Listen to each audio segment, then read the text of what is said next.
पृष्ठों में आप सबका स्वागत है। आपने देखा होगा कि पुस्तक प्रदर्शनी के साथ साथ किताब उत्सव कुछ इस तरह से डिजाइन किया गया है कि इसमें लेखकों और पाठकों का परस्पर संवाद भी कायम किया जाता है। भोपाल के तमाम नामी गिरामी लेखकों को तो आप देख सुन ही रहे हैं।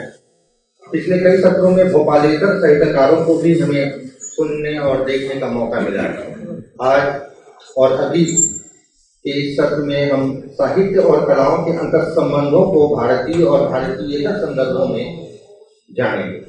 हमारे साथ मौजूद हैं वरिष्ठ कथाकार, कवि, उपन्यासकार श्री संतोष चौबे जी। आप आग्रह है कि आप आएं और मंच से अपना स्थान ग्रहण करें। और इस विषय पर उनसे मुखातिब होंगे वरिष्ठ कथाकार, वनमाली सृजनपीठ भोपाल के अध्यक्ष और वनमाली कथा पत्रिका के प्रधान संपादक श्री मुकेश वर्मा जी। आपसे भी आग्रह। वसुधा इस बातचीत में वरिष्ठ कवि बलराम गुमास्ता जी को भी शामिल होना था। आप आ गए हैं? बाहर भोपाल में जहाँ कहीं हो आप आए और मंच पर स्थान ग्रहण करें। मैं अशोक महेश्वरी जी का आभार प्रकट करता हूँ कि इस विषय पर अपनी बातें रखने के लिए उन्होंने श्री संतोष चौबे जी को यहाँ आमंत्रित किया। साथ ही सफल सूत्रधार होने के नाते मैं संतोष चौबे जी का भी को भी आभार प्रकट करता हूँ कि आप इतनी व्यस्तता के बावजूद इस विषय पर बोलने यहाँ हमारे बीच उपस्थित हुए। आप सभी जानते हैं कि पिछले 3 वर्षों से संतोष जी साहित्य और कलाओं के विराट आयोजन विश्वरंग को यहाँ भोपाल में आयोजित कर रहे हैं।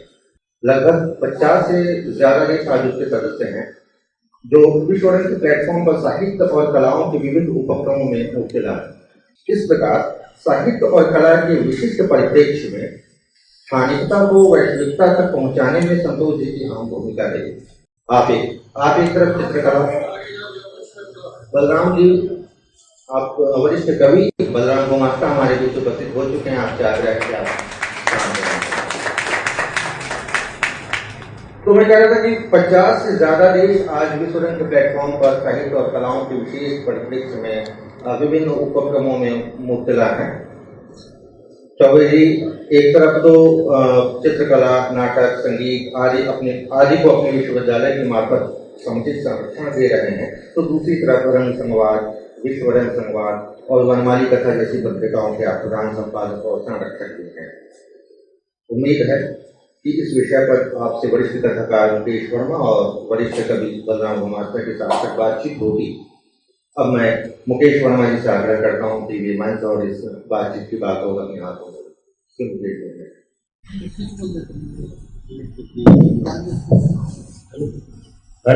बहुत बहुत धन्यवाद कुणाल जी। राजकमल प्रकाशन द्वारा आयोजित साहित्य समागम की आखिरी शाम को संतोष जी आपकी याद आ गई। ये आखिरी शाम ज्यादा महत्वपूर्ण होती है, कल भी हम नहीं आएंगे तो इसमें हम आपका बहुत बहुत स्वागत करते हैं। और जैसा कि आपसे हम लोग लगातार बातचीत करते रहे हैं, उसी रवैये में, उसी तौर तरीके में आज हम आपसे बहुत सारी बातचीत करेंगे और बहुत सारे प्रश्न भी पूछेंगे। अब आज का जो विषय रखा गया है वो है साहित्य और कलाओं का अंतर संबंध, और इसका परिप्रेक्ष्य है भारतीय और वैश्विक दृष्टि। संतोष जी ये विचार पुराना है। याद करें कि का जो पहला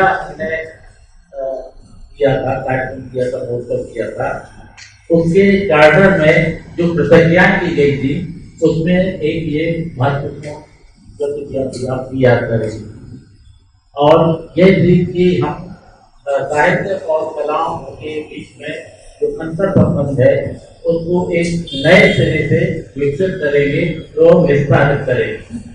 पहले भी इस तरह की जो बात हुई थी, जिनको अशोक प्राची का जमाना याद है, वहाँ भी कब ये बात हुई थी कि साहित्य और कलाओं के बीच में संबंध स्थापित होना चाहिए। लेकिन तब ये कहा गया था कि इनके बीच में आत्मनिर्भरता होनी चाहिए। तो कलाओं, साहित्य और कलाओं के बीच में जो आत्मनिर्भरता है, मुझे लगता है ये थोड़ा कमजोर शब्द है, क्योंकि कलाएं किसी पर निर्भर नहीं होती। हर कला अपने आप में स्वायत्त है और बौशाती है, अपना खुद ही विस्तार और विकास करती है। इनमें जो बात अगर हम आत्मनिर्भरता को लेकर के करते हैं तो वो शब्द बहुत बेहतर नहीं है। और इसके साथ ही वैश्विक और भारतीय दृष्टि की भी बात तब नहीं थी। तब एक ही दृष्टि थी, जो भी आयोजकों की दृष्टि हो वही दृष्टि प्रवेश कर रही। लेकिन मैं सचमुच जी आपको याद दिलाऊं, क्योंकि इस बात से सूत्रधार आप ही हैं, कि आपने इस अंतर संबंध को थोड़े अलग गहराई से और प्रतिबद्धता के साथ याद किया, क्योंकि इसे सिर्फ एक व्यक्ति विचार और एक जुमला पर नहीं रहने दिया, बल्कि दोनों दृष्टियों को समावेशी रूप से साथ आने का एक मौका दिया। इसलिए ये जो अंतर संबंध है, इसका जो प्रयोजन है, इसमें अलग अलग विस्तार नहीं, एक समावेशी विकास और विस्तार है, जो कि हम विश्व महोत्सव के सभी कार्यक्रमों में इस आधार पर मैं पहला प्रश्न आपसे यही पूछना चाहता हूँ। प्रश्न क्या आपको करूँ, मैं कुछ जानकारी लेना चाहता हूँ। तो ये है कि ये जो भूमिका रही है आपके, की वैचारिक भूमिका रही है, इसमें न केवल आपने विश्व रंग महोत्सव को इस वैचारिकी में ढाला है, बल्कि आपका निजी लेखन भी इसी तरह का रहा है। तो विश्व रंग की जब आपने अवधारणा की, तब कलाओं और साहित्य के अंतर संबंध को आपने किस प्रयोजन से, किस तरह से विकास और विस्तारित करने की कोशिश की, और उसमें आप अपने आप को कितना सफल पाते हैं? धन्यवाद। धन्यवाद जी। सबसे पहले मैं राजकुमार प्रकाशन का आभार प्रकट कर दूं, जिन्होंने इस समय मुझे आमंत्रित किया और इस कार्यक्रम में मुझे बोलने का अवसर दिया। सबसे पहली बात तो मैं कहना चाहता हूँ कि कलाओं के अंतर संबंध जो भी समाज हो, उसकी विश्व दृष्टि पर भी निर्भर करते हैं। और विश्व दृष्टि एक तरह की सांस्कृतिक परंपरा है, एक तरह की सामाजिक परंपरा है। तो पश्चिम और पूर्व की विश्व दृष्टि में एक विपरीत फर्क है, जो इसकी कलाओं के बीच में भी दिखता है, जिस पर मैं भी बात करूंगा। मैं तीन चीजों को महत्वपूर्ण मानता हूं। एक, रचनाकार की विश्व दृष्टि क्या है। दूसरा, उस समाज में टेक्नोलॉजी का स्तर क्या है। और तीसरा, ज्ञान विज्ञान के प्रति उसका दृष्टिकोण क्या है। अभी मैं कुछ एग्जाम्पल से बात स्पष्ट करूंगा, और पहले ये बताऊं कि भारत की विश्व दृष्टि में और पश्चिम की विश्व दृष्टि में एक मूल फर्क है, जो उसकी कलाओं को भी प्रभावित करता है। जैसा मैं समझ पाया हूँ, जितना अध्ययन मैं कर रहा हूँ, उससे समझ में आता है कि भारत की विश्व दृष्टि की समग्रता में निहित है। मतलब प्रकृति को विरोध में नहीं रखा जाता है। प्रकृति और जीवन के जो चारों स्तर हैं, उनको साथ में लेकर चलने की बात है। मनुष्य है, जड़ पदार्थ भी है, प्रकृति भी है और पशु पक्षी भी है। ये चार डिफरेंट लेयर्स हैं, जिनको साथ में लेकर चलने की बात होती है। इसीलिए हमारे यहाँ कलाओं में बहुत सारे प्रकृति का स्थान है, बहुत सारा संगीत का स्थान है, बहुत सारा प्राकृतिक संगीत और लोक संगीत का भी स्थान है। जबकि पश्चिम में, आज जो पश्चिम है, उसने अपनी दृष्टि डेकार्टे की जो वैज्ञानिक दृष्टि थी, उससे शुरू की। गैलीलियो के समय में जो भाषा प्रयोग होती थी, वो लगभग पोएटिक भाषा है, कविता जैसी भाषा है, जिसमें कि गैलीलियो अपना विज्ञान लिखते हैं। लेकिन डेकार्टे ने ये कहा कि वो कोई भी चीज सत्य नहीं है जिसे मेजर न किया जा सकता। तो उसने एक फिजिक्स और साइंसेस का दृष्टिकोण रखा, जिसमें हर चीज को मेजर किया जा सकता था। और आप देखिए कि ये जो शुष्क गणितीय विश्व था, उसमें शुष्क गणितीय कलाओं को भी जन्म दिया, क्योंकि आपकी भावभूमि थी जो थी इसको अपन वैज्ञानिक भावभूमि बोलते हैं, उसमें से प्रकृति का वर्णन, संसार भावभूमि, संसार की भावुकता और भावात्मकता ये गायब कर दें।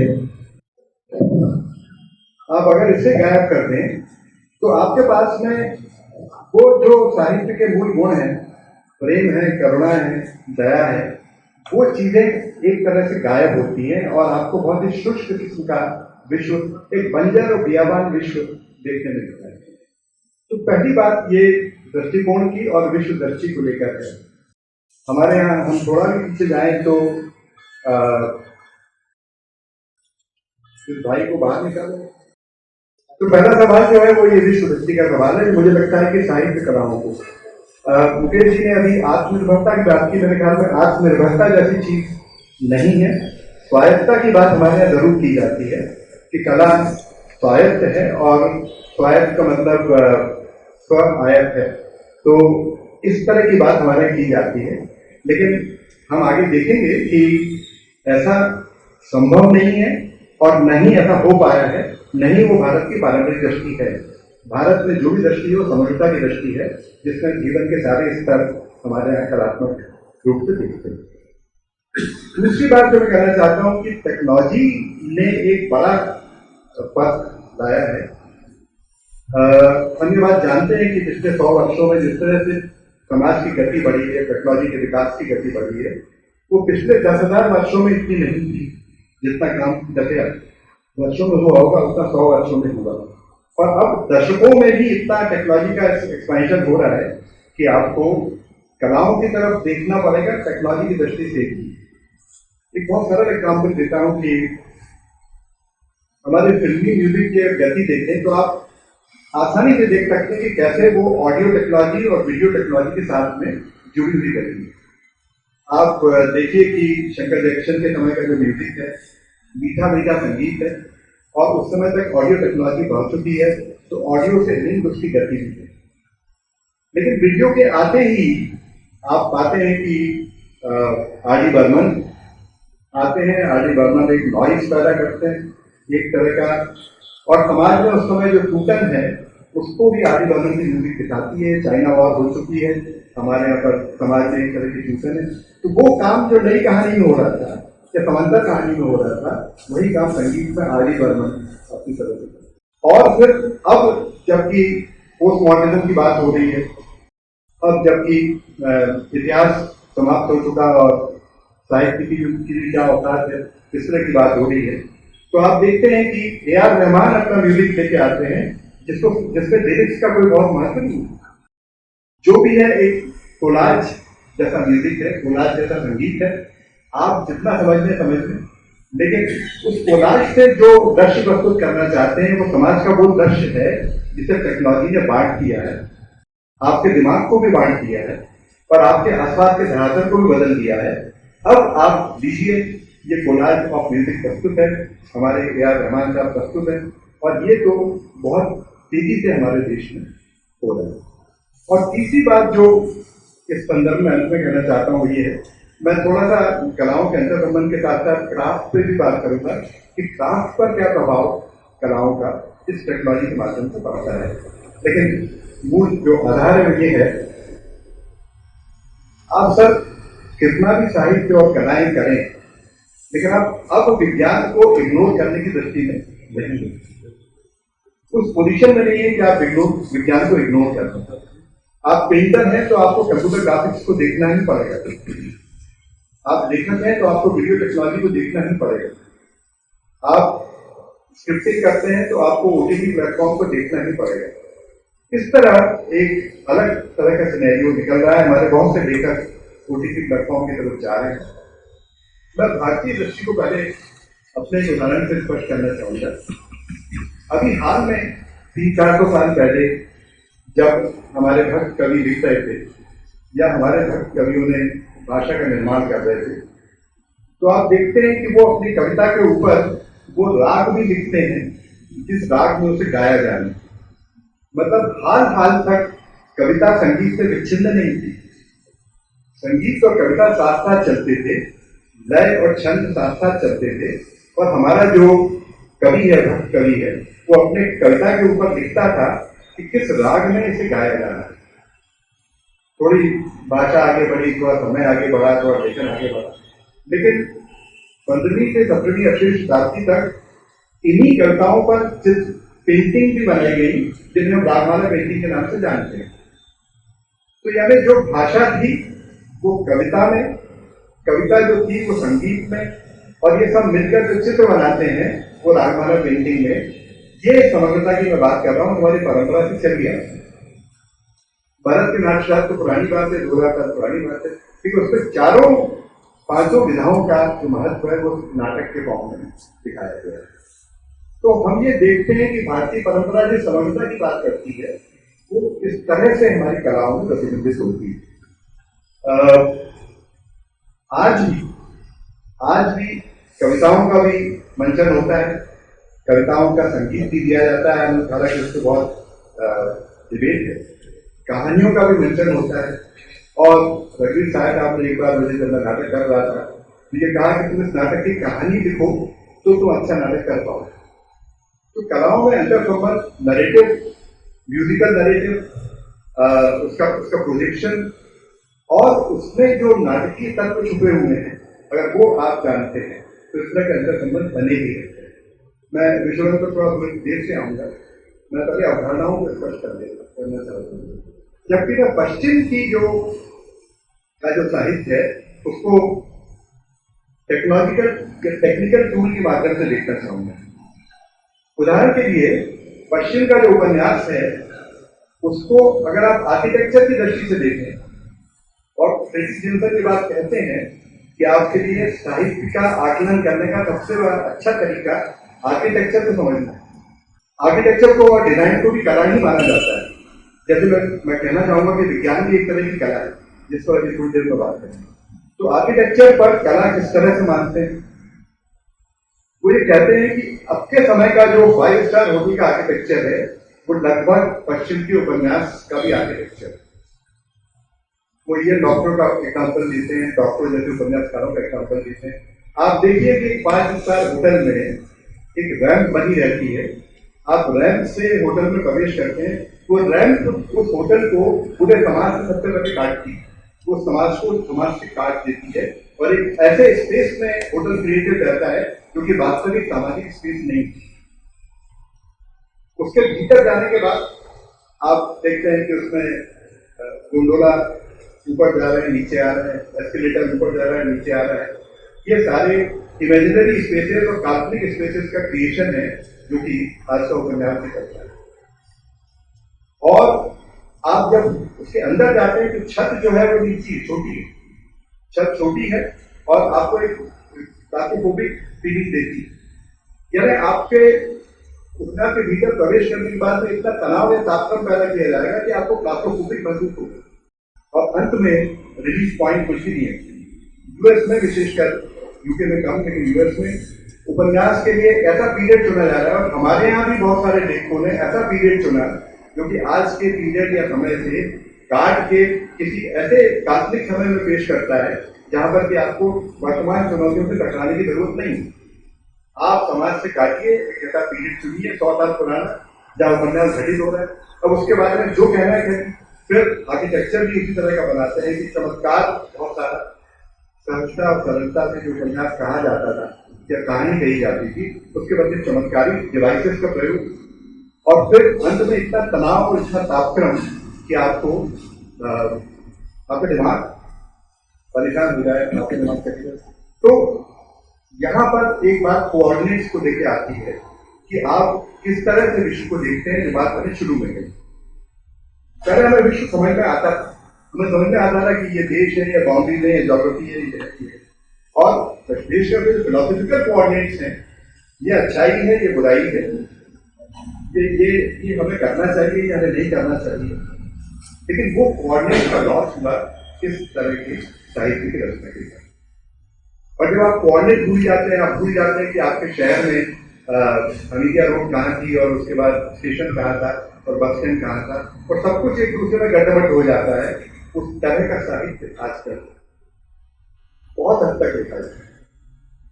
जरूरत इस बात की है कि अंतर संबंधों को उस परिप्रेक्ष्य को समझा जाए जो भारतीय परिप्रेक्ष्य है, लेकिन फिर भी हमें मूल्यों के साथ आगे आगे बढ़ने के बारे में और एक तरह की क्लैरिटी समाज को समझने के बारे में करनी पड़ेगी। उसको कुछ टूल्स और उपकरण है जिन पर मैं थोड़ी देर में बात करूँगा। और विश्वनाथ की कोशिश भाई साहब ये रही है कि हम इसको दोबारा साबित करना, मतलब हमारा लेखक अपनी लेखकी परंपरा को जाने, अपनी भारतीय परंपरा लोकोकाल की जो हमारी कहानी की परंपरा उसको जाने, हमारे यहाँ इस तरह से साहित्य को ट्रीट किया जाता था इसको जाने, हमारे आलोचनात्मक टूल्स क्या थे उनको जाने, और इसके लिए वो अन्य चीजों का प्रभाव बढ़ाने के लिए अन्य विधाओं का प्रयोग करे। ऐसे प्रयोग भी हमने किए। मैं बताऊँ कि अब बात है फिर इस बात को आगे बढ़ाऊँ। धन्यवाद सर, और इस अवसर के लिए राजकमल जी का आभार कि यहाँ इस तरह हम उपस्थित हुए हैं आपके बीच, और इसके लिए भी आभार कि भोपाल को आपने इस समागम के लिए, संसार के लिए चुना, उसका बहुत बहुत आभार।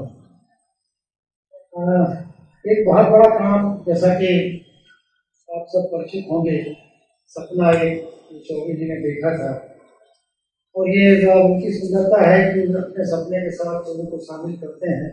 इस तरह हम लोग भी इस सपने के कहीं कहीं बहुत बड़ा हिस्से हैं, और इतना बड़ा काम किया गया है। इससे पहले कि इस विषय को समझा जाए और चौबे जी के बहाने हम इन तमाम विषयों पर बात कर सकते हैं, तो उनका क्या हुआ है।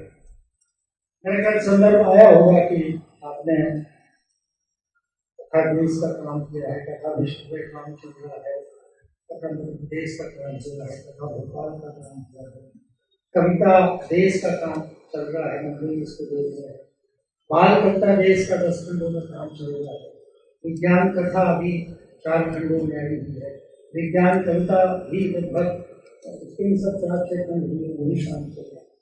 तो इस पूरी परंपरा को समझने, इसके प्रवाह को, इसकी गतियों को, इसके संबंधों को समझने के लिए और समसामयिक संदर्भ में वैश्विक स्तर पर आज क्या भूमिका बनती है रचनाकार की, तो जहाँ तक वैश्विक संदर्भ है उसमें जैसा कि आपने भी अपनी रचनाओं में उल्लेख किया है, एक किस्म की वैज्ञानिक उपलब्धियों को कुछ गिने चुने हाथों में इस तरह से दिया गया कि विज्ञान लगभग शोषण का कारण बन गया, और सारी उपलब्धियों से हुआ ये कि पूरे समाज में एक किस्म का 2 भाग, एक रईस का, एक गरीब का, तो उसके साथ फिर हिंसा, उसके साथ फिर अन्याय, उसके साथ तमाम किस्म की जो चीज़ें हैं, बुराइयाँ हैं, वो सब सामने हैं। दूसरी तरफ ये जो दक्षिण पंथ का उभार और अतिवाद आप देखते हैं पूरी दुनिया में जिस तरह से फैला, धर्म में उसमें हिंसा का तो पहले भी धर्म में उल्लेख मिलता है, उसके अन्य सारे कार्य मिलते हैं, लेकिन जिस तरह से राजनीति के लिए और धर्म को हिंसा में मिला के जिस तरह का उपयोग किया जा रहा है, जिस तरह से वातावरण पूरी दुनिया में है, तो ये जो भूमिका अंतर संबंध का जो विषय आपने रखा है, इसका महत्व आज बढ़ जाता है। और इसको लेके बहुत सारा अभी इसमें मूलभूत चिंताएं जो हमारी हैं कि गड़बड़ हुई कि हमने आदमी को मटेरियल की तरह ले लिया, या मनुष्य की सुविधाएं जो थी हमें लगा कि अंततः यही उपलब्धि है मनुष्य की, यही उसका अंततः हासिल है। तो बहुत अच्छा, अभी आपने तो बहुत सारे काम किए हैं। एक शूमाकर का अभी आपने उनके उपन्यास किया है, हम एक आदमी के लिए किताब के नाम से अभी ट्रांसलेशन किया है, अनुवाद किया है। मतलब चौबे जी का तो कहानी में काम है, कविता का काम है, एक रंग संवाद पत्रिका को वो संपादक करते हैं, विनय द्विवेदी हैं और विनय उपाध्याय यहाँ बैठे हुए हैं जो इस मैगजीन के साथ जुड़े हुए हैं। तो अंतर संबंधों पर लगातार काम हो रहा है, देश में भी हो रहा है और बाहर भी। ये शूमाकर का एक सर ये मैं करता हूँ, इस पर आपकी प्रतिक्रिया चाहूँगा। मनुष्य की सार्वभौमिकता में विश्वास कम होता जा रहा है। यदि नई समस्याओं को तकनीकी समाधान द्वारा सुलझा भी दिया जाए तब भी निरर्थकता, अव्यवस्था और भ्रष्टाचार बचे रह जाएंगे। वे वर्तमान संकट के गहराने के पहले भी थे और उनका नाश अपने आप नहीं होगा। अधिक से अधिक लोग अब इस बात को पहचान पाते हैं कि आधुनिकता का प्रयोग असफल हो गया है। आदमी ने स्वर्ग के द्वार बंद कर दिए हैं और पूरी ऊर्जा तथा कल्पना के साथ अपने आप को धरती से जोड़ दिया है। अब वह इस बात को जान पा रहा है कि धरती तो सिर्फ एक अस्थायी चरण था और स्वर्ग की ओर जाने वाली यात्रा को छोड़ देने से और वह नर्क की यात्रा करने के लिए अभिशप्त है। क्या हम इस बात पर भरोसा करें कि इस तरह की वापसी पर्याप्त संख्या में बहुत तेजी से और बहुत से लोगों द्वारा की जाएगी, जिससे कि आधुनिक दुनिया बची रहे? यह प्रश्न कई बार पूछा जाता है, पर जो उत्तर दिया जाता है वह भ्रमित करने वाला हो सकता है। अगर हम हाँ कहेंगे तो आत्मतुष्टि में डूब जाएंगे और ना कहेंगे तो अवसाद में। सर, ये भ्रमित आदमी का जवाब चाहिए हमें। कितना सुंदर अनुवाद है, आप देखिए अनुवाद करते हैं, वो बड़ा खूबसूरत। मैं अब थोड़ी सी व्यवहारिक समस्याओं पर लौटता हूँ। बलराम और भाई यही सब भाई क्या है। मैं थोड़ी सी व्यवहारिक समस्याओं पर लौटता हूँ। मान लीजिए कि ये विचार है और मान लीजिए कि ये विचार है, तो इसको कलात्मक रूप में कैसे आप परिवर्तित करते हैं और कला कैसे इन चुनौतियों से जूझती है, उसके बारे में एक दो की डिबेट्स हैं, उन पर बात करना चाहूँगा। जैसे कि मैंने पहले कहा कि कविता को संगीत से बहुत दूर नहीं होना चाहिए था, या कविता संगीत से भले दूर हो जाती, छंद से भी दूर हो जाती, लय से दूर नहीं होना चाहिए था।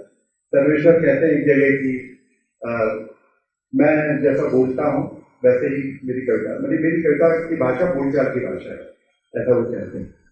अशोक वाजपेयी ने भी हाल में कहीं जिक्र किया कि हिंदी की जो मूल छंद है, खड़ी बोली का जो मूल छंद है वो मुक्त छंद है। और फिर वो एग्जाम्पल देते हैं, सर्वेश्वर का एग्जाम्पल देते हैं, रघुवीर साह का एग्जाम्पल देते हैं, मुक्ति बोध का एग्जाम्पल देते हैं, ऐसे सारे उदाहरण देते हैं।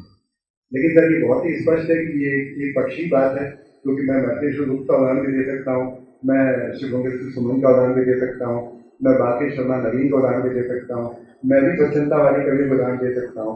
तो ऐसा नहीं हुआ कि कविता में से छंद गायब हुआ या छंद गायब होना कोई श्रेयस्कर बात थी। दोनों तरह की कविताओं को देखा जाना चाहिए था। तो विश्वरंग ये बात करता है कि आप इन सारी परंपराओं को समेटो, एक को दूसरे के ऊपर डोमिनेट करने से दोनों का नुकसान होगा। अब जब हम कविता में छंद की बात करते हैं और लय की बात करते हैं, तो कविता में संगीत की बात भी साथ साथ आती है। कविता में संगीत के दो स्कूल हैं। एक स्कूल है कि जो कविता को थोड़ा डेकोरेट करके और म्यूजिकल फॉर्मेट में पेश करके रिदम के साथ पेश करना चाहता है, उससे कविता ज्यादा अच्छी होती है कि उसका अर्थ खराब होता है, क्योंकि कविता का मूल बात तो शब्द है, कविता का मूल वाहन जो है, वाहक जो है वो शब्द है।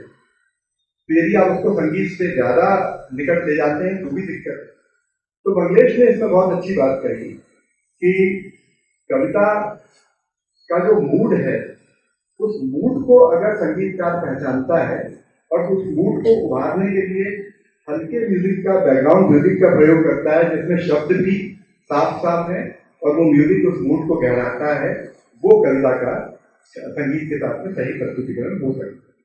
अब सर, इसको करने के लिए जो संवेदना चाहिए, वो ये सारी संवेदना के टूल जो भी प्रधान जी ने बताया, वो टूल में हम लोगों ने नई कविता के कवियों को लगभग 12, 15, 20 कवियों को, बहुत सारे और कवियों को पता भी लगा, लेकिन एक रिप्रेजेंटेटिव कवियों को लेकर कविता यात्रा बनाई थी। आज मुझे वो कविता यात्रा अच्छी नहीं लगती। उस समय उसके गुण थे बहुत सारे, प्रस्तुत किया गया, उसके 10 शोध हुए, उसके बैले में प्रस्तुत किया गया, युवाओं ने उसकी सीडी अपनी गाड़ी में लगा दी, लोगों को मुक्तिबोध पूरे याद रहने लगे, लोगों को रघुवीर साह की कविता याद रहने लगी। एक हिस्टोरिकल पर्सपेक्टिव था कि अगे से लेकर और अरुण कमल तक और राजेश जोशी तक जो कविताएं हैं, वो एक हिस्टोरिकल पर्सपेक्टिव में वो संगीत के कारण संभव हो सका। लेकिन आज जब मैं उसको सुनता हूँ तो वो जो संवेदनात्मक कमी की बात मंगलेश डबराल कहते हैं, वो मुझे समझ में आती है। नरेश सक्सेना भी कविता और संगीत की बात करते थे, उनके यहाँ ये काम, उन्होंने बात करी, काम नहीं किया जा रहा, लेकिन ये जो काम हुआ था, इस काम का एक ऐतिहासिक महत्व था। और फिर अब जो समझ संगीत की बनी है वो अलग तरह की है। कविता और संगीत का रिश्ता तो बहुत अच्छा है, लेकिन बहुत महीन है, और उसके लिए एक अलग तरह का संवेदनात्मक संबंध होना चाहिए। ऐसा ही डिबेट कहानी और मंच के बारे में भी होते हैं। अब कहानी का जब मंचन होता है तो एक स्कूल है जिसमें कि जो देवेंद्र अंकुर का स्कूल है, अंकुर स्कूल में कहानी का पूरा टेक्स्ट वैसा ही बनाए रखा जाता है और नैरेटिव डिस्टर्ब नहीं किया जाता है। क्यों? क्योंकि कहानी अपने आप में एक विधा है, कहानी अपने आप में एक विधा है और उसके नैरेटिव को ब्रेक करोगे तो फिर कहीं और उदार उगड़ोगे तो कहानी का जो मूल तत्व है उसका नाश होगा। अंकुर जी की खूबी यह है कि वो पूरी कहानी को एज इट इज रखते हैं और मंचन का कहानी मंचन से प्रभावी बनती है। बनवाली जी ने कहा कि मैं कहानी में दो ही मूल तत्व मानता हूँ, इंटेंसिटी यानी पैशन, इंटेंसिटी और ड्रामेटिक एबिलिटी। वो प्लॉट को बहुत ज्यादा महत्व नहीं देते। हालांकि गोटी ने कहा कि प्लॉट वो खमीर की तरह है जिसमें इधर उधर बिखरी बहुत सारी सूचनाएं और कहानियां एकत्र हो जाती हैं और सामने प्रस्तुत होती है। पर मैं ड्रामेटिक एलिमेंट और इंटेंसिटी की बात है। कहानी में ड्रामेटिक एलिमेंट, इंटेंसिटी उसके शब्दों से, उसके नैरेटिव से बनती है और सूत्रधार बाहर खड़ा है, वो लेखक है या फर्स्ट सेंस में या थर्ड सेंस में, लेखक बाहर खड़ा हुआ है, वही सूत्रधार भी है।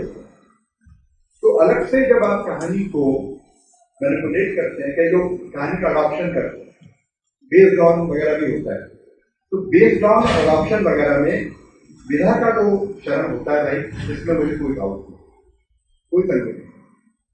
विधा को बनाए रखना है तो कहानी को वैसे ही बनाए रखना है, उसके भीतर जो ड्रामेटिक एलिमेंट है, क्योंकि लेखक ने तो कुछ किया होगा ना, लेखक ने अपने ड्रामेटिक एलिमेंट करे होंगे, उसने कुछ सुना होगा, उसका सबड्यूड नैरेटिव होगा, उसका लाउड नैरेटिव होगा, वो पकड़ के जो कहानी की जाती है, पार्ट किया जाता है। तो मुझे लगता है कहानी का पार्ट उसका सबसे अच्छा ड्रामेटिक प्रस्तुतिकरण है। सामान्य रूप से मैं बात करने में ध्यान रखता हूँ कि आज के समय में पार्ट लोगों को देखने की भी हैबिट है, तो आपको दिखाते हुए थोड़ा पार्ट करना चाहिए, थोड़ा सा लाउड पार्ट करना चाहिए। लेकिन ड्रामेटाइजेशन करने के लिए मुझे अंकुर जी का स्कूल जो है वो अच्छा लगता है, जिसमें थोड़ी थोड़ी डिवाइसेस का प्रयोग करते हैं, बहुत कम प्रॉपर्टी का उपयोग करते हैं, लेकिन ड्रामा बहुत सुंदर और खुल के सामने आया। तो दो एग्जाम्पल मैंने दिए, कविता के संगीत और छंद के बारे में और एक कहानी के मंचन के बारे में।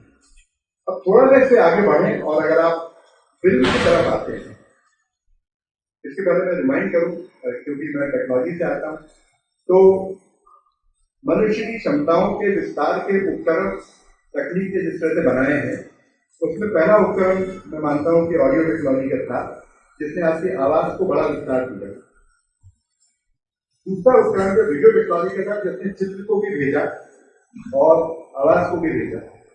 और तीसरा उपकरण जो है कंप्यूटर का है, जिसमें कि चित्र भी है, साउंड भी है, ग्राफिक्स भी है, टेक्स्ट भी है।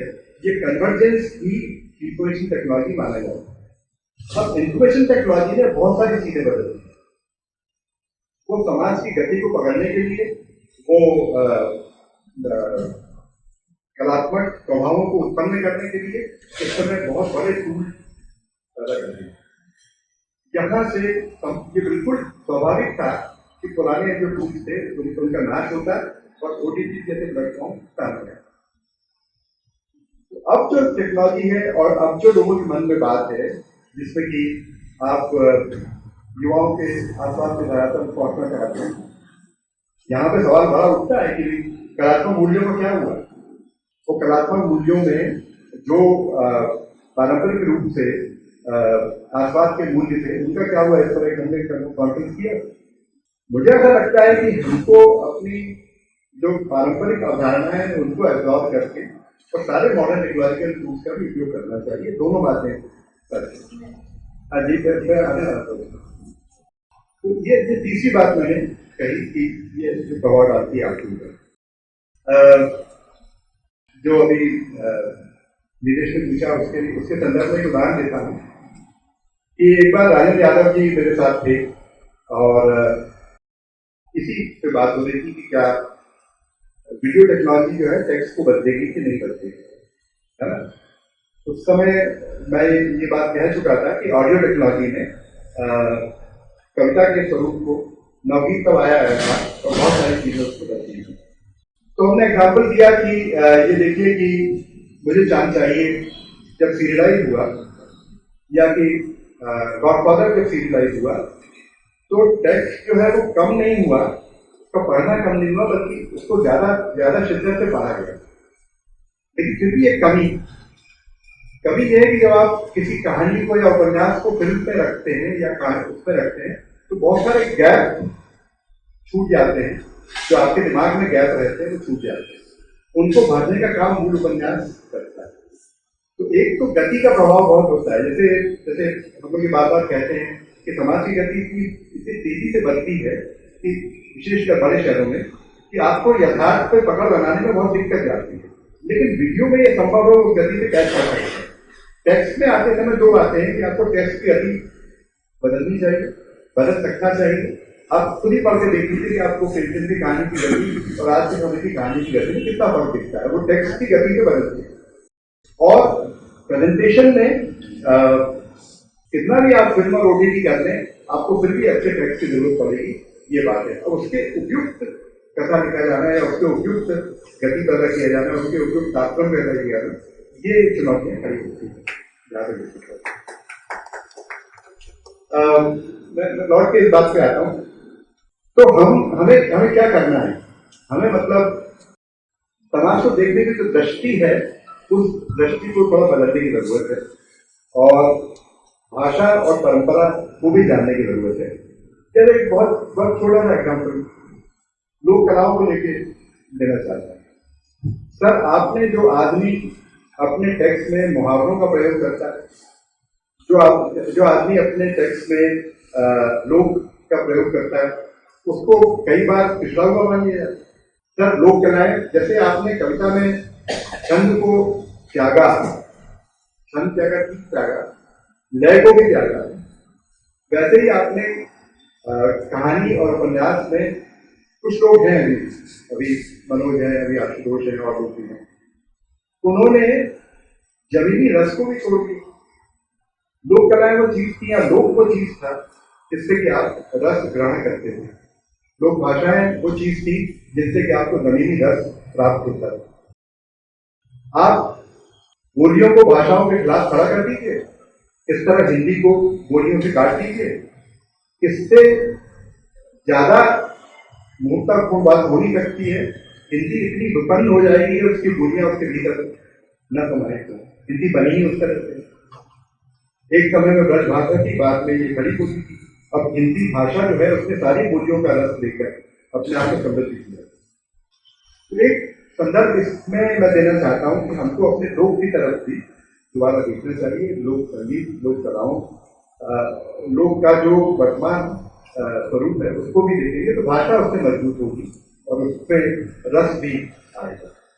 कुछ भी आप कहें, यदि आपकी कला रसहीन है तो वो गाली भी नहीं, वो दिल को छूती भी नहीं और अंततः वो रूखी सूखी निकल जाती है। आपको लई कविता की बहुत से कविताएं याद थोड़ी रहती हैं। आपको बड़ी मुश्किल से एक कवि और उनकी संदर्भ याद रहता है, कविता तो याद नहीं रहती, लेकिन आपको छंदमय समय की बहुत सारी कविताएं याद हैं। और अभी हाल में मैं राष्ट्रगीतों पर एक काम कर रहा था, सरस्वती वंदनाओं पर एक काम कर रहा था, तो मैंने देखा कि वो बहुत सारी वंदनाएं आपको याद है पूरी, क्योंकि आप कभी इसका पाठ नहीं करते। जैसे कि गाली में आपको याद है, हर समय के लिए याद आते हैं।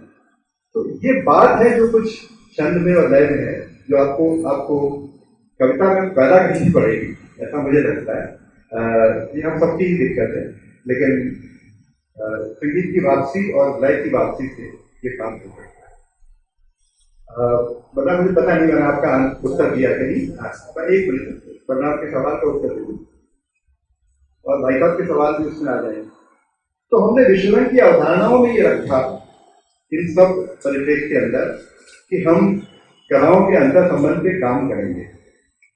हमने पेंटिंग और चित्रकला को केंद्र में रखते हुए 2-3 बड़े एग्जीबिशन किए।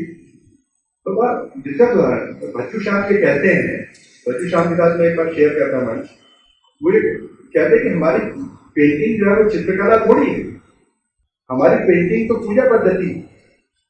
हम पूजा पद्धति करते हुए जो चित्र बनाते थे वही हम बना रहे हैं और ये हमारी जीवन शैली। हमारी जीवन शैली में कला इस तरह समाहित हो कि वो हमारी जीवन शैली का हिस्सा ही लगे, तो सबसे ज्यादा और मुफीद बात होगी। अभी विनय उपाध्याय ने बड़े लोगों के साक्षात्कार दिए हैं, उस पर मैं थोड़ी देर में आऊंगा, क्योंकि वो एक तरह का आध्यात्मिक कार्य है और मैं कुछ एग्जाम्पल उसमें से भी आपको देना चाहूंगा। पहले हम बुलानी जी के सवाल लेंगे। बुलानी जी, सवाल ही मेरी जिज्ञासा है कि जैसे आपने गीत संगीत की बात की, शंकर जयकिशन, ए.आर. रहमान, और आज की तारीख में तो बड़े उटपटांग बोल और उटपटांग धुनें बनती हैं, लेकिन मेरा सवाल या जिज्ञासा ये है कि जो पुराने ज़माने के जो गीत थे, जो धुनें थी, वो आज भी दिल को कहीं ना कहीं छूती है, स्पर्श करती है। इस बात पर आपकी क्या टिप्पणी है? पुराने ज़माने के जो गाने थे, शंकर जयकिशन के ज़माने के, और आज के ज़माने के धूम धड़ाका धूम धड़ाका धूम धड़ाका। नहीं, मैंने एक तरह से हिंट किया था इस बारे में कि जो अब आप देखिए, हमें अभी अभी स्वतंत्रता मिली है। स्वतंत्रता मिलने के बाद में एक आदर्श देश की कल्पना है, एक आदर्श समाज की कल्पना है, और उसमें जो मेलोडी है उस कल्पना में, मैंने समाज की मेलोडी सारी कलाओं में परिलक्षित होती है, ये बात मैं कहना चाहता हूँ।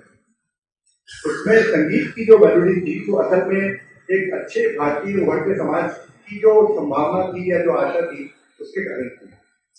लेकिन जैसे ही चाइना वॉर होता है और जैसे ही इंदिरा गांधी बाकी पर कार्य करती हैं और जैसे ही समाज की टूटन पैदा होती है, तो इधर आपको कहानियों में नई कहानी से लेकर समांतर कहानी तक होते थे और समकालीन तक आते आते सभी कहानी परिवार की टूटन, समाज की टूटन, ये सारी चीजें दिखती हैं। उसके खिलाफ एक विरोध भी दिखता है और वैसा ही काम आपको उपन्यास में दिखता है, वैसे कहानी में। फिर सेकंड दूसरा जो मोड़ है, इसके लिए जो म्यूजिक किया गया था वो आर.डी. बर्मन का म्यूजिक, बहुत सारे इंस्ट्रूमेंट, बहुत सारा शोर, बहुत सारा वॉइसेस, है ना, ध्वनियां जो आपको एक तरह से डिफ्यूज भी करती हैं और एक शोर भी पैदा करती हैं। AR. Rahman typically post modern musician है, क्योंकि उन्होंने आपको कोलाज वाला जो पर्सपेक्टिव है, इतिहास की समाप्ति, साहित्य की समाप्ति, अब दर्शन को कौन पूछता है के बाद जो संगीत बनेगा वो ए.आर. रहमान का संगीत। तो ये काम हो रहा है। अब कई बार मुझे लगता है कि हमारी फिल्में हमारे साहित्य से थोड़ा आगे हैं, क्योंकि वो इस बात को पकड़ लेती है और उनके पास में शॉर्ट में कहने का एक संभावना भी है। तो कोई बहुत ताकतवर भाषा, बहुत ताकतवर करके उस तरह के काउंटर कर सकता है, वो इस तरह के विदेश का जवाब दे। तो मैं ये कह रहा था कि अंततः ये जिस समग्रता की बात हम कर रहे हैं और जिस एकात्मता की बात हम कर रहे हैं, वो अंततः जाति कहाँ है। अब बहुत दिलचस्प बात है, और इसमें मैं थोड़ा सा पॉपुलर लोगों के बारे में कुछ बातें कहना चाहूंगा, पॉपुलर जो राइटर्स हैं और पॉपुलर म्यूजिशियंस हैं। विनय ने जो साक्षात्कार दिए हैं बड़े साहित्यकारों के और बड़े संगीतज्ञों के और बड़े नाटककारों के, बड़े म्यूजिशियंस के, सारे लोग हैं और एक तरह के समग्र साहित्यकार, उसमें नीरज एक बहुत जबरदस्त और बहुत अच्छी बात करते हैं। गोपालदास नीरज बहुत अच्छी बात करते हैं। वो कहते हैं मनुष्य का प्रेम का जो मूल गुण है वो प्रेम नहीं, मनुष्य का मूल गुण जो कहते हैं वो प्रेम नहीं है, उसमें तो आदान प्रदान की बात होती है। मनुष्य का मूल गुण करुणा है, जिसमें कि इसको दाय की बात करें। थोड़ा सा आगे बढ़िए तो किशोरी अमोदकर कहती हैं कि मैं अपने सुरों के पार जाना चाहती हूँ। किशोरी अमोदकर सोचिए कि कितनी बड़ी संगीतकार, कितनी बड़ी म्यूजिशियन है, उनके एक सुर लगाते ही आप दूसरे विश्व में पहुंच जाते हैं। वो खुद ये बात कहती हैं कि मैं अपने सुरों के पार जाना चाहती हूँ। इस सुरों के पार जाना क्या है? वैसे ही रजा साहब, जिनको रजा फाउंडेशन मतलब काफी बात जिनके बारे में करता है, जिनको कि प्रोग्रेसिव राइटर ग्रुप वगैरह का माना जाता था, रजा कहते हैं कि मेरी पेंटिंग जो है बिंदु और नाद के संदर्भों में लिखी जाती है। अब एक कबीर से तो बहुत दूर की बात नहीं, रजा बिंदु की बात कर रहे हैं, रजा नाद की बात कर रहे हैं, और रजा कहते हैं कि मैं फॉर्म और रूप के बाहर जाना चाहता हूँ। मतलब रंगों का जो अपना उत्कर्ष है। और बाद में ये ग्रुप 1983 जो बना था, 1893 जो बना था, उसने फॉर्म को त्याग ही स्वामीनाथन साहब जिसमें थे, उसने फॉर्म को त्याग ही दिया और सिर्फ रंगों पर निर्भर रहा, और रंगों के भीतर ही सारे मूड प्रस्तुत किए जा सकते हैं, रंगों के भीतर ही पूरे चित्र प्रस्तुत किए जा सकते हैं।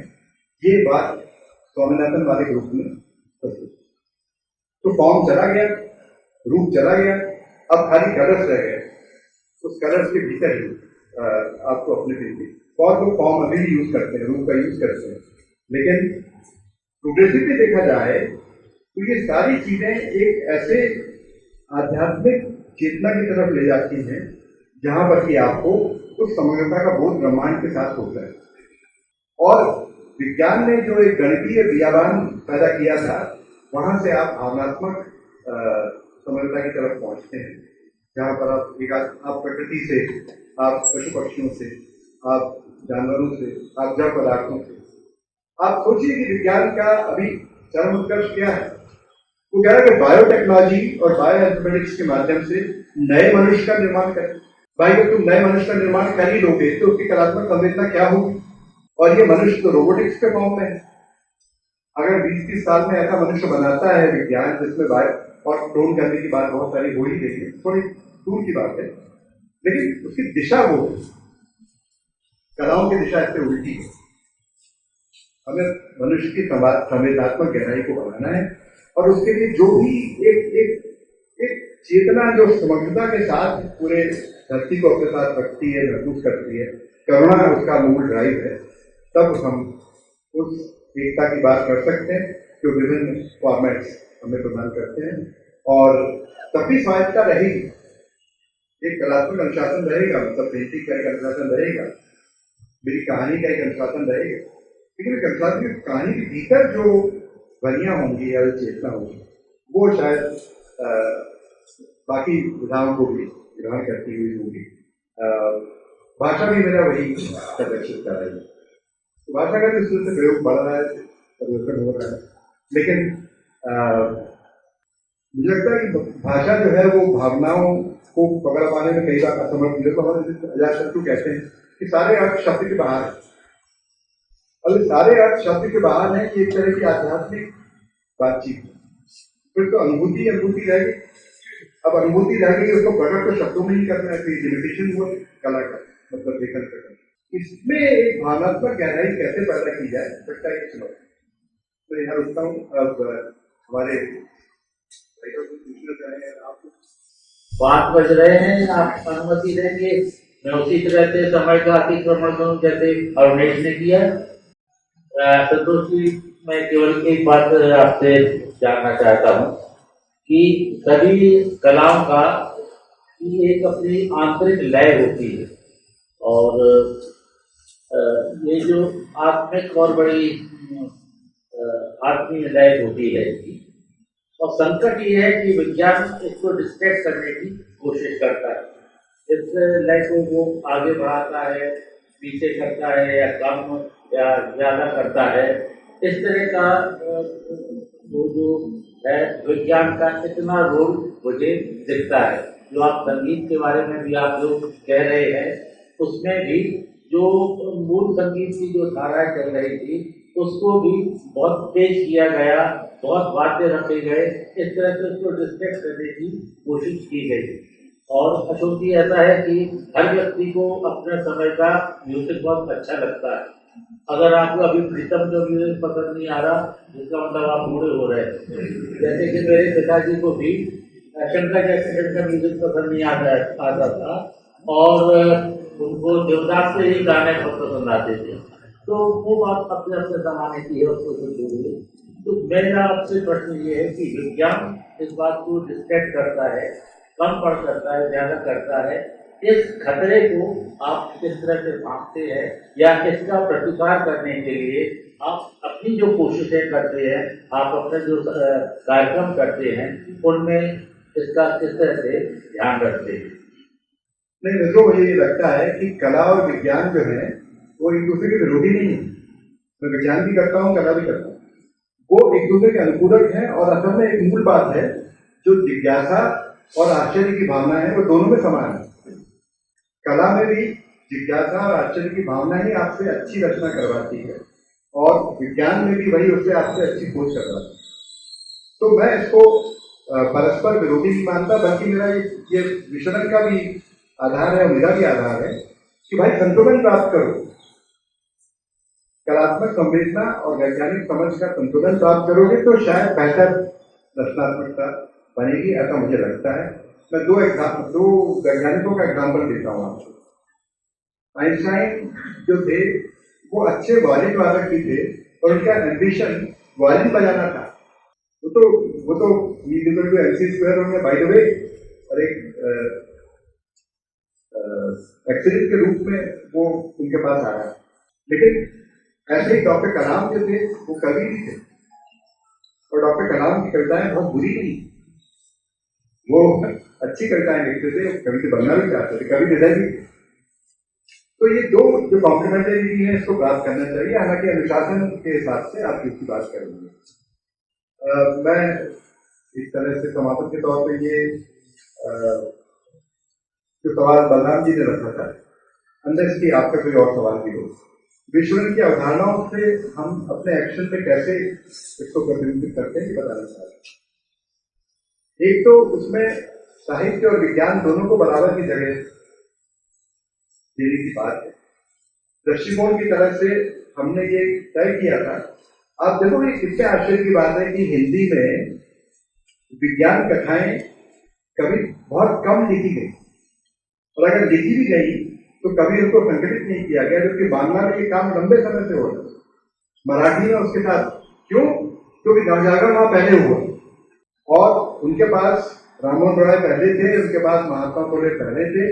तो जो नवजागरण की प्रक्रिया थी उसमें उनके वैज्ञानिक, उनके सामान्य लोग भी, और बंगाल में तो टैगोर ने पहले विज्ञान कथाएं लिखी, टैगोर के बाद भी विज्ञान कथाएं। तो आप देखिए कि एक लंबा परंपरा हमारे देश में है, पर हिंदी में थोड़ा बाद में आई। तो हमने विज्ञान कथा कोश बनाने का एक संकल्प लिया था। अब ये 4 खंडों में विज्ञान कथा कोश है, जो विज्ञान और भाषा और विज्ञान और टेक्नोलॉजी का कथात्मक प्रयोग से बने।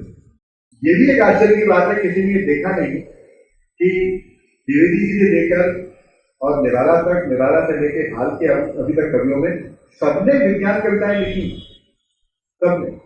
क्योंकि विज्ञान हमारे जीवन का हिस्सा है, उसको अलग से देखने की जरूरत नहीं है। अभी 300 कवियों की कविताओं को हमने निकाला है जो विज्ञान कविताओं की श्रेणी में आती है। और ये भी बहुत दिलचस्प है कि उनका संबंध समाज की तत्कालीन टेक्नोलॉजिकल प्रगति से है। टैगोर जब विज्ञान कविता लिखते हैं तो वो यांत्रिक विश्व की जो परिकल्पना उस समय चल रही थी उसके संबंध में और मैकेनिक्स के बारे में कविताएं लिखते हैं। जो 20वीं शताब्दी के पहले 50 साल में उस पर कभी अणु परमाणु वगैरह की खोज हो गई थी, तो लोग अणु परमाणु और उससे संबंधित कविताएं लिखते हैं। और अब जो लोग लिख रहे हैं वो सूचना तकनीक के आधार पर और वर्चुअल विश्व को देखते हुए कविताएं लिख रहे हैं। कि सारी कविताएं विज्ञान कविताएं ही हैं, और इसका एक पर्सपेक्टिव भी है। तो इस तरह की रिलेशनल खोज मुझे लगता है आलोचना को अनुरोध किए थे हमारे युवा आलोचकों को करते रहना। ये एक दूसरा आधार था। तीसरा जो बड़ा आधार है वो ये है कि भाई साहब अपनी लोक भाषाओं को दोबारा समेटो, उनको एक दूसरे के खिलाफ खड़ा नहीं करो, अपनी भाषा के हिस्से हैं उनको समेटो, और भारतीय भाषाओं के साथ में बराबरी का रिश्ता पैदा करो। फिर संगीतमय प्रस्तुतियां, नाटकों की प्रस्तुति, वैश्विक प्रस्तुतियां, ये सारी भी विचरण के आधार बनाती हैं। बहुत सारे प्रवासी भारतीयों को भी हमने साथ में दिया है, तो वो भी अब रचनात्मक विचरण है। इस तरह कोविड के ऊपर अच्छी कहानियां लिखी गई हैं, मतलब कोविड के ऊपर पूरे विश्व में अच्छी कहानियां लिखी गई हैं हमारी। तो एक तरह से कहानी की जो संवेदनात्मक जागृति है वो उनमें दिखती है। अंतर संबंध और ज्यादा रचना को शार्प करते हैं और साफ भी बनाते हैं। ये प्रक्रिया लगातार जारी है। मुझे लगता है कि जो टेक्नोलॉजिकल कन्वर्जेंस है उसी तरह से कलात्मक कन्वर्जेंस भी एक तरह से हो रहा है, और ये कलात्मक कन्वर्जेंस को शार्प लोग समझ लेते हैं और उसका उपयोग भी करते हैं। वो कई लोग जो ओटीटी प्लेटफॉर्म की तरफ जा रहे हैं, देख रहे हैं अच्छा, और ओटीटी का यूज भी कर रहे हैं, या कई लोग जो एक फिजिकल किस्म की पोइट्री अब लिखना शुरू किए हैं, जो कविता का वाक्य जिसको राजेश कहते हैं, तो कविता के वाक्य पर काम करना लोगों ने शुरू किया है और इस तरह से। और हबीब साहब ये कहते थे कि यार रचनात्मकता में थोड़ा खुरदुरापन होना चाहिए, बहुत सारी पॉलिश लोगों को विकसित करती है, तो थोड़ा खुरदुरापन होना चाहिए। तो ये जो लिरिकल पोइट्री है, इससे थोड़ा सा खुरदुरापन भी आपको देखने मिलेगा। इस तरह की डिवाइसेस का उपयोग हो रहा है, कई चमकदार भाषा का प्रयोग है। तो मैं फोटोग्राफिक चमक के बारे में ये कहना चाहता हूँ, यदि आप फोटोग्राफिक चमक अपनी कहानी में लाते हैं तो उसमें गहराई का लोप होता है, और गहराई जो है वही करुणा और दया और प्रेम आदि है। तो फोटोग्राफिक चमक आपके पाठक को के दरवाजे बंद कर देती है, वो भीतर कहानी के आने ही नहीं देती। इस तरह की अगर फाइन अंडरस्टैंडिंग है, मुझे लगता है चीजें निश्चित ही आगे जाएंगी। वेरी होपफुल, और कुछ इस तरह की बातें बता। मेरा ख्याल है कि 15-16 देशों तक ये समन्वय का, सांस्कृतिक समन्वय का और एक किस्म का जो सांस्कृतिक प्रतिरोध का जिसमें ज़्यादा प्रामाणिक है, जिस तरह की स्थितियाँ उस देश दुनिया में है, उसके लिए विश्व रंग के सारे प्रयत्न जितने महत्वपूर्ण हैं, उसके लिए आपको एक बार और बधाई देने का मन। और एक संदर्भ आपके लिखने पढ़ने में, जैसे कि यहाँ जल तरंग का जिक्र आपने नहीं किया, इतना महत्वपूर्ण उपन्यास आपका है, और वो भी सांस्कृतिक प्रतिरोध का, उसमें आप देखिए कितनी सुंदरता से संगीत का, पेंटिंग का और सारी चीज़ों का किस तरह से उपयोग किया गया है, समन्वय किया गया है। जिस समन्वय की आज हम वैश्विक स्तर पर बात कर रहे हैं कलाओं की, उन कलाओं को आपने अपने उपन्यास में बहुत सुंदर ढंग से लिया है। एक प्रसंग यहाँ मैं बताना उदाहरण रखना चाहूँगा।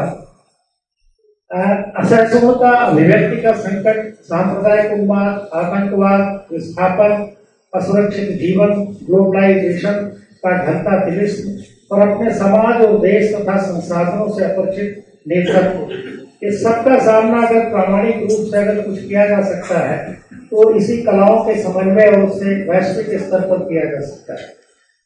संगीत और शोर के बीच, विकास और विनाश के बीच, प्रेम और घृणा के बीच जो द्वंद्व जारी है, इसमें बहुत सुंदर एक कलात्मक कृति चौबे जी ने लिखी, जिसको जल तरंग के नाम से उपन्यास हमारे सामने है। एक बहुत सुंदर संदर्भ है, गीता का है। पहले भी मैंने शायद एक बार जिक्र किया था कि भीष्म जो है वो शंख बजाते हैं, युद्ध शुरू होने वाला है महाभारत का।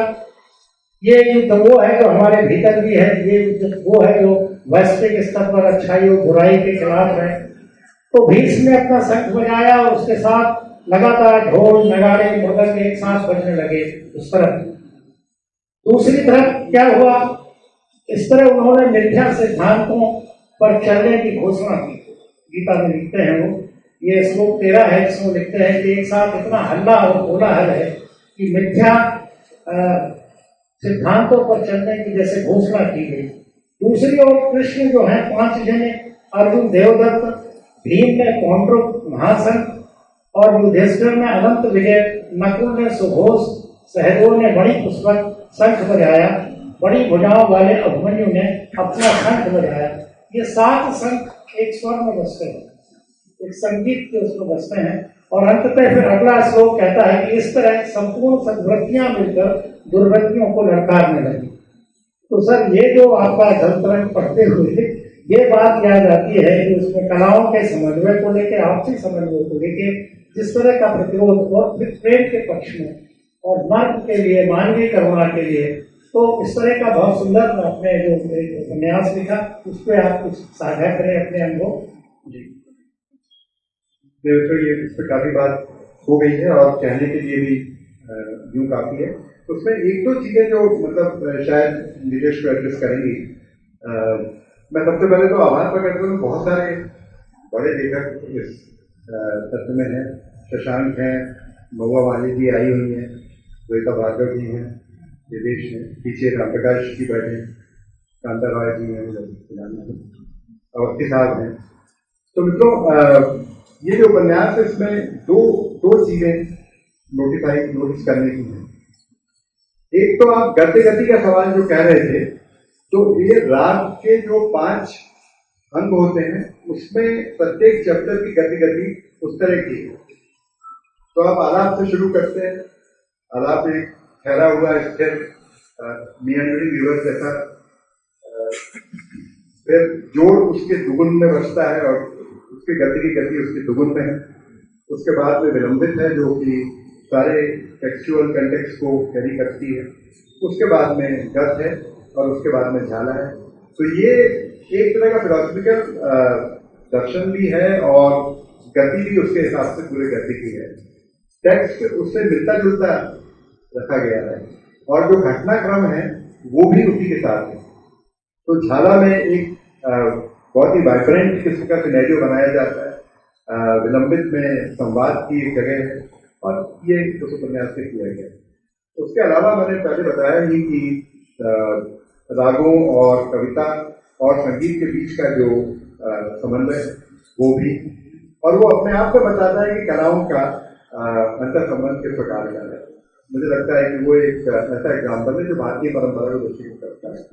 और यदि आप ये डॉक्टरों को पढ़ें या इटालो कैल्विनो को पढ़ें तो फिर बहुत पश्चिमी उदाहरण आपको वहां से मिलते हैं और उनसे आपको आर्किटेक्चर प्रभाव की जो मैं बात कर रहा था वो आपको प्रयास में देखने मिलता है। तो समय मुझे लगता है कि हो गया है, 5:15 बच्चे हैं। मैं चाहूँगा कि कुणाल जो है इसके सूत्रात में दें और समाप्त करें। धन्यवाद।